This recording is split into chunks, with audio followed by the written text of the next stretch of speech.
नमस्कार, मैं राकेश नागर एमजीसीआर के यूट्यूब चैनल में आपका बहुत बहुत स्वागत करता हूं। आज हम लोग बात करने वाले हैं फिजिकल क्लासिफिकेशन ऑफ मेटर मतलब पदार्थ का भौतिक वर्गीकरण। पिछले लेक्चर के अंदर हम लोगों ने मेटर मतलब पदार्थ क्या होता है, उसका वर्गीकरण मतलब उसके क्लासिफिकेशन का एक फ्लो चार्ट हम लोगों ने बनाया था। उसमें जो है एक फिजिकल क्लासिफिकेशन था और एक केमिकल क्लासिफिकेशन था। आज हम लोग जो है उसमें से एक क्लासिफिकेशन मतलब एक वर्गीकरण को स्टार्ट करने वाले हैं, जिसके अंदर सॉलिड, लिक्विड, गैस, प्लाज्मा और बोस-आइंस्टाइन कंडेंसेट आता है। तो पहले अपन क्या देखेंगे, बोले सॉलिड, लिक्विड, गैस की कुछ प्रॉपर्टीज होती है जिसमें से क्वेश्चन पूछे जाते हैं। फिर इसके बाद जो है प्लाज्मा क्या होता है और बोस-आइंस्टाइन कंडेंसेट क्या होता है, किन लोगों ने जो है उनकी डिस्कवरी की गई है, कैसे हुई है, वो सब अपन बाद में देखेंगे। पहले अपन बात कर लेते हैं सॉलिड, लिक्विड, गैस के कुछ गुणों की जिसमें से क्वेश्चन पूछे जाते हैं। सबसे पहले बात करते हैं कि इनका आकार और आयतन। आकार और आयतन, आकार मतलब होता है शेप, आयतन मतलब होता है वॉल्यूम। बोले सॉलिड क्या होता है, जिसका आकार कैसा होता है, निश्चित होता है, डेफिनेट होता है, फिक्स होता है, डेफिनेट होता है।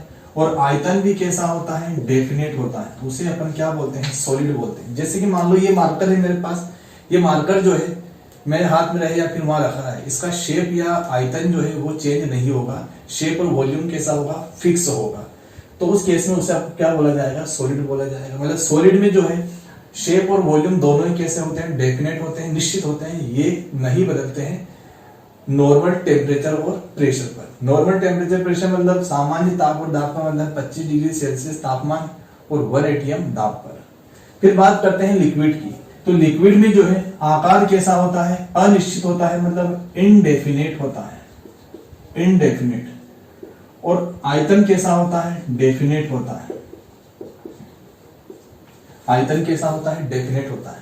मतलब यहां यदि अपन देखें तो लिक्विड मान लो कोई भी, जैसा जल है, तो जल का जो आकार होगा मतलब आकार जो होगा वो कैसा होगा, अनिश्चित होगा। और आयतन कैसा होगा, निश्चित होगा। जैसे मान लो मैंने यहाँ पे बोला कि मेरे पास जो है एक ग्लास रखा हुआ है, इस तरीके का, इस टाइप का एक ग्लास रखा हुआ है। मैंने बोला कि ये जो ग्लास है ये क्या है, 1 लीटर का ग्लास। कितने लीटर का है, 1 लीटर का। इस ग्लास के अंदर जो वाटर भरा हुआ है उसका आकार कैसा है, अभी इस ग्लास जैसा है, जैसा ग्लास दिख रहा है ऐसे ही जल का आकार भी है।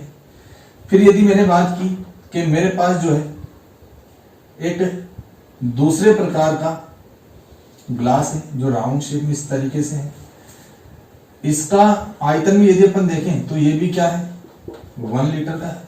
और यदि इसी जल को मैं इसके अंदर ट्रांसफर करता हूं तो अब जो है उसका आकार कैसा हो जाएगा, इस ग्लास जैसा हो जाएगा। लेकिन आयतन भी अभी कैसा है, 1 लीटर। मतलब आयतन निश्चित है, आयतन नहीं बदला है। इसको वहां ट्रांसफर किया तो आयतन वही है। आयतन कैसा अपने पास निश्चित है, मतलब वॉल्यूम निश्चित है, लेकिन उसका आकार कैसा हो गया, परिवर्तित हो गया, बदल गया। मतलब लिक्विड के केस में, द्रव के केस में जो है आकार कैसा होता है, अनिश्चित होता है। आयतन कैसा होता है, निश्चित होता है। गैस की बात करते हैं। गैस के अंदर जो है दोनों ही कैसे होते हैं, इनडेफिनेट होते हैं, दोनों ही अनिश्चित होते हैं। दोनों ही अनिश्चित होने का मतलब क्या है, मतलब आकार और आयतन दोनों ही कैसे होते हैं, अनिश्चित होते हैं। दोनों ही कैसे होते हैं, अनिश्चित होते हैं। जैसे इसको अपन इस तरीके से समझते हैं कि मान लो मेरे पास एक छोटा गैस सिलेंडर है, इस तरीके से गैस सिलेंडर बनाया मैंने, ये गैस सिलेंडर बनाया राउंड शेप में, इस तरीके का गैस सिलेंडर। मैंने बोला कि ये 10 लीटर का है, इसका वॉल्यूम कितना है, 10 लीटर। मतलब इसके अंदर जो गैस का वॉल्यूम होगा वो भी कितना होगा, 10 लीटर का होगा। अब मैंने बोला कि मेरे पास एक बड़ी साइज का गैस सिलेंडर है जो किस टाइप का है, उसका शेप इस तरीके से। और मैंने बोला है कि ये कितने लीटर का है, बोले 20 लीटर का है। जैसे मैंने इस गैस को इसके अंदर ट्रांसफर किया तो अब जो गैस का आयतन होगा वो कितना हो जाएगा, 20 लीटर का हो जाएगा। आयतन चेंज हो गया, आयतन क्या हो गया, चेंज हो गया। साथ में उसका जो आकार है वो भी कैसा हो गया, गैस सिलेंडर जैसा। अभी गैस का आकार ऐसा था, अब ऐसा हो जाएगा। बात समझ में आ गई क्या? तो इस तरीके से अपन देख सकते हैं कि सॉलिड के अंदर जो है शेप कैसा होता है, डेफिनेट होता है। आयतन कैसा होता है, डेफिनेट होता है। लिक्विड के अंदर जो है इनडेफिनेट क्या होता है, शेप होता है। डेफिनेट क्या होता है, आयतन होता है। और गैस के अंदर दोनों ही इनडेफिनेट होते हैं। मतलब सॉलिड के अंदर दोनों डेफिनेट होते हैं, गैस के अंदर दोनों इनडेफिनेट होते हैं, अनिश्चित होते हैं, जिनको बदला जा सकता है।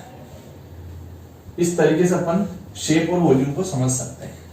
अगली प्रॉपर्टीज, अगले गुण की ओर चलते हैं। अगला जो गुण आने वाला है वो है अपने पास इंटरमोलिक्यूलर फोर्स ऑफ अट्रैक्शन, अंतर आणविक आकर्षण बल। अंतर आणविक आकर्षण बल की बात कर लेते हैं। अंतर आणविक आकर्षण बल, जैसे मैंने ठोस के कुछ इस तरीके से कण बनाए हैं।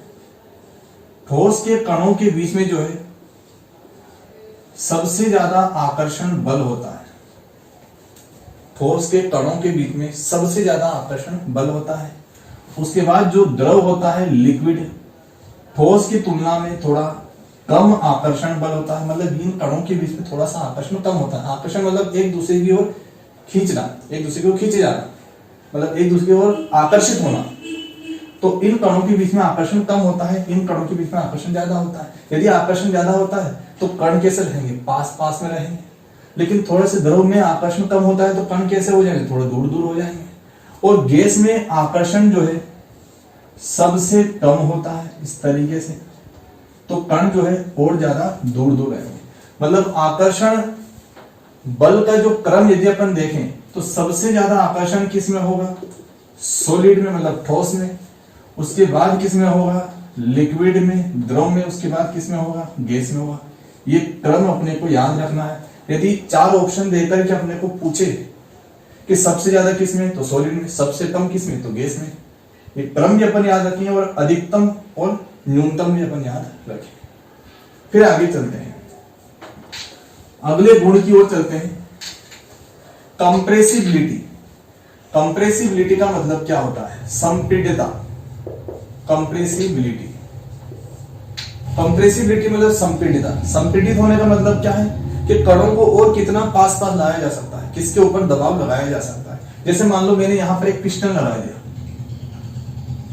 ये पिस्टन ऐसे ऊपर नीचे जा सकता है। यहां भी मैंने एक पिस्टन लगा दिया और यहां भी मैंने एक पिस्टन लगा दिया। अब किसमें कंप्रेसिबिलिटी मतलब संपीड़ितता का गुण होता है और किसमें नहीं होता है, कौन संपीड़ित हो सकता है, कौन नहीं हो सकता है। तो यदि अपन यहां पर एक दाब लगाएं, इस पिस्टन को नीचे लेके आए, तो ये कणों के बीच में कहीं ना कहीं कुछ जगह खाली है। जगह खाली होने के कारण जो है ये कण एक दूसरे के पास पास आएंगे इस तरीके से। पास पास आने के बाद ये कहां पे आ जाएंगे, इस तरीके से अपन बना सकते हैं कि चारों कण जो है कहां आ गए, पास पास में आ गए। इस तरीके से पिस्टन नीचे आ गया। ये मतलब गैस को जो है कंप्रेस किया जा सकता है, इसमें संपीड़ितता का गुण होता है। और कण कहां पे आ गए, पास पास आ गए। यदि कण पास पास आते हैं तो वो पहले द्रव अवस्था में जाते हैं। यदि और ज्यादा दबाव लगाया जाता है, साथ में टेम्परेचर प्रेशर का भी रोल होता है, लेकिन अपन एक सिंपली लैंग्वेज में भी समझ रहे हैं, तो वो सॉलिड स्टेट में भी कन्वर्ट हो सकते हैं, ठोस अवस्था में भी वो परिवर्तित हो सकते हैं। फिर बात करते हैं कि यदि लिक्विड है तो लिक्विड को भी हल्का सा कंप्रेस कर सकते हैं, ज्यादा कंप्रेस नहीं किया जा सकता। लिक्विड के जो कण है वो भी बहुत ज्यादा पास पास में होते हैं। यदि इसको अपन दबाएंगे तो थोड़ा सा संपीड़ित होगा, ज्यादा नहीं होगा, ठीक है क्या। और ठोस में तो लगभग नगण्य ही माना जा सकता है कि ठोस को अपन कंप्रेस नहीं कर सकते हैं। ठोस को अपन कंप्रेस मतलब संपीड़ित नहीं कर सकते हैं। मतलब यदि संपीड़ितता का क्रम देखें, कॉम्प्लेक्सिबिलिटी का ऑर्डर देखें, तो सबसे ज्यादा कंप्रेसिबिलिटी किसमें होगी, गैस में। उसके बाद किसमें होगी, लिक्विड में। उसके बाद किसमें होगी, सॉलिड में। ये ऑर्डर अपने को याद होना चाहिए। सबसे ज्यादा संपीड़ित गैस हो सकती है, सबसे कम नगण्य है लगभग, लेकिन सबसे कम किसमें होगी, सॉलिड मतलब ठोस में होने वाली।